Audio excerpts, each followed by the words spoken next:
Aujourd'hui, je découvre pour vous les accessoires de spa gonflables. Suivez-moi.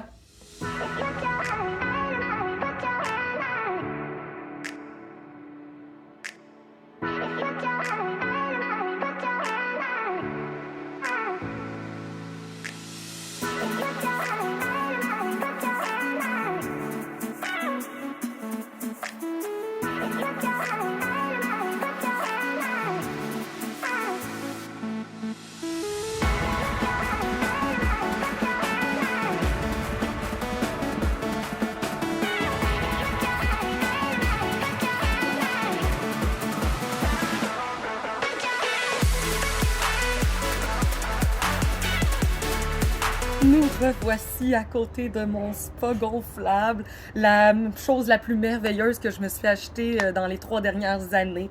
Vraiment, c'est un must. Mais aujourd'hui, je vous montre les essentiels à avoir avec ce petit spa-là parce qu'on peut agrémenter l'expérience encore plus avec ces petites choses-là. Donc, en premier lieu, ce que j'ai acheté qui venait pas avec le spa, en fait, c'est un thermomètre. Oui, il y a un thermomètre avec la base du spa, mais je trouve que c'est toujours pertinent d'avoir un autre thermomètre au cas où qui arrive un pépin avec notre base. Ben, on peut vraiment savoir la température de l'eau exactement. Ensuite de ça, le must qu'il faut que vous achetiez si vous achetez un spa gonflable, eh bien, c'est des cup holders. Je tripe sur les cup holders parce que j'ai tout le temps une bière, un verre d'eau moins. Tout le temps une bière, un drink. Surtout quand je suis dans le spa. Bon, en théorie, il faudrait pas boire de l'alcool quand on est dans le spa, mais j'ai skippé cette interdiction-là assez rapidement. Alors, voici les cup holders qui sont vraiment merveilleux. Vous voyez, il y a des petites pattes ici et on a juste à les extensionner pour aller le mettre autour du spa, juste comme ça ici. Vous avez votre cup holder et vous pouvez vraiment mettre ce que vous voulez, là, des drinks, et vous avez même une petite tablette, donc vous pouvez mettre votre téléphone cellulaire ou autre chose là, que vous amenez dans le spa, votre livre. C'est environ 25 $ sur Amazon que je les ai trouvés. Je m'en ai acheté un et j'en ai reçu un en cadeau. Je vous conseillerais vraiment d'en acheter deux parce que dès qu'on reçoit quelqu'un, ben, c'est toujours plaisant de pouvoir qu'il ait ses drinks à côté, proche de lui. Et sinon, ben, même si on est quatre, ben, on a chacun notre consommation. Alors, je vous recommande d'en acheter deux. Ensuite de ça, un autre item que c'est un autre must pour moi, c'est le petit banc. Le petit banc, il est vraiment idéal pour si on veut pas se faire mouiller les cheveux, surtout quand on a les bulles. Parce que les bulles, ben, ça fait à remonter pas mal. Et moi, étant donné que j'ai les cheveux rouges, ben, je veux pas trop avoir les cheveux dans l'eau pour pas teindre mon spa de rosé. Alors, le petit banc, c'est vraiment merveilleux, surtout quand on parle les bulles. Le petit banc, en fait, on n'a pas besoin de petit banc. Si vous êtes, vous allez avoir de l'eau jusqu'ici. Mais quand les bulles montent, ben là, c'est là que ça peut être incommodant, si on peut dire ça comme ça.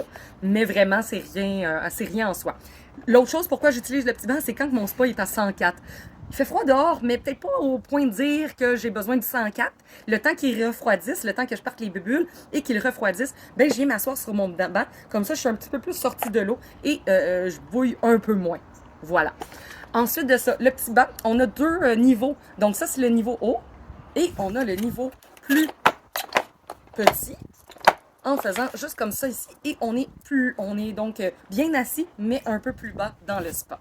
Donc vraiment, ça c'est un autre must que j'ai et qui est merveilleux. Ensuite de ça, on a juste à le prendre et à le mettre dans le spa comme ça. Et moi, je le laisse je le laisse à toutes les utilisations. Il est toujours dans mon spa, pas de problème là-dessus. L'autre must, c'est la puise. Parce que oui, il y a beaucoup de petits détritus qui peuvent se ramasser dans le spa. Et parce que quand on l'ouvre et quand on est dedans, évidemment, ben, toutes les feuilles peuvent se ramasser dedans.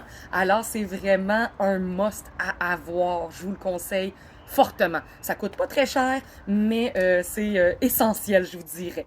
Même avant le thermomètre, c'est même plus ça qui est le plus essentiel. Donc, ça se retrouve peut-être au coût de 10 $ dans Walmart ou dans les magasins de piscine, vraiment. Vous pouvez retrouver ça facilement. Et c'est vraiment essentiel. Ensuite de ça, pour nettoyer le spa, on peut utiliser des petites aspirateurs à spa. à détritus.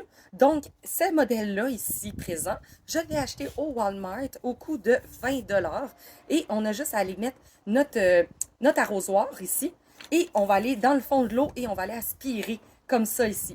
La pression du jet d'eau va venir faire remonter tous les petits déchets dans le filet qui, soit dit en passant, est très, très, très merveilleux parce que moi, j'ai du sable pas trop loin et des fois, il y a des petits grains de sable et avec la prise, comme je vous ai montré tout à l'heure, ben, il passe au travers, mais pas avec celui-là. Donc ça, c'est vraiment un must. La seule chose, c'est que, évidemment, on met un boyau d'arrosage dessus. Donc, si on n'a pas besoin de rajouter de l'eau dans le spa, c'est moins l'idéal. Parce qu'évidemment, il y a une pression, on va ouvrir de l'eau. Donc, on va aller ajouter de l'eau dans notre spa en même temps. Donc, si vous n'avez pas besoin d'ajouter de l'eau dans votre spa, ce que je vous conseille, moi, j'avais commencé avec la première petite balayeuse que je vous ai montrée. J'ai commencé avec celle-là. Et après, je me suis dirigée vers celle-là. Celle-là, en fait, on fait juste comme rentrer dans l'eau. On pèse sur le bouton. L'eau va venir se remplir ici. Et après, on sort notre tuyau de l'eau. L'eau va toute s'égoutter et tous les détritus vont rester à l'intérieur. Et puis, il y a même un petit filet qui vient aussi avec. Et ça ne rajoute pas de l'eau. Donc, si votre spa est déjà plein, eh bien, vous pouvez juste utiliser celui-là. Celui-là, je l'ai trouvé chez Piscine Romano et c'était environ peut-être 80 $. Donc, plus dispendieux que l'autre. Mais lui, on ne rajoute pas d'eau. Donc, si notre spa est parfait, il n'y a pas de problème. Un autre essentiel pour le spa de pied. Parce qu'étant donné que, justement, on rentre dans le spa, on a souvent des morceaux de gazon en dessous des pieds ou de quoi de même. Et si on ne veut pas tout le temps avoir à nettoyer notre spa, je vous conseille fortement un petit bain de pied. Donc, on fait juste rajouter de l'eau. On se mouille les pieds un petit peu avant de rentrer dans le spa et on évite beaucoup de dégâts. Donc, vraiment, ça, c'est un petit must, là, surtout avec des enfants qui ne comprennent pas qu'il faut qu'ils se nettoient trop les pieds. L'eau permet au moins d'enlever la majorité des détritus sur leurs pieds et éviter vraiment que le spa devienne sale. Et un dernier must, c'est pour la sortie du spa. C'est notre patère à serviette parce que il va faire froid quand vous allez sortir du spa et vraiment vous allez devoir avoir votre serviette à proximité. J'ai pris une ancienne patère que j'ai repeint en noir juste pour fitter un peu plus dans mon décor. Ça n'a pas besoin d'être l'affaire la plus coûteuse, mais vraiment, moi j'ai même toujours ma serviette et ma robe de chambre pour après le spa. On est si bien après. Donc, je vous le conseille fortement, la petite patère. Je crois que c'était pas mal ça pour moi aujourd'hui. Évidemment, vous avez les oreillers que je vous ai présentés à l'autre vidéo la semaine dernière. Et ben, vous pouvez aller acheter d'autres affaires. Comme je vous disais, moi, j'ai une lumière qui vient déjà dans le spa. Ça serait un must si vous n'en avez pas dans votre spa gonflable, de vous procurer une petite lumière parce que le soir, c'est tellement merveilleux d'avoir de la lumière à l'intérieur de son spa. Sinon, je pense que c'est vraiment ça, les accessoires qui sont essentiels. Vous n'êtes pas obligé de les acheter, mais c'est des gros plus. Votre expérience plus agréable. Alors, c'est tout pour moi aujourd'hui. On se revoit la semaine prochaine. Bye bye!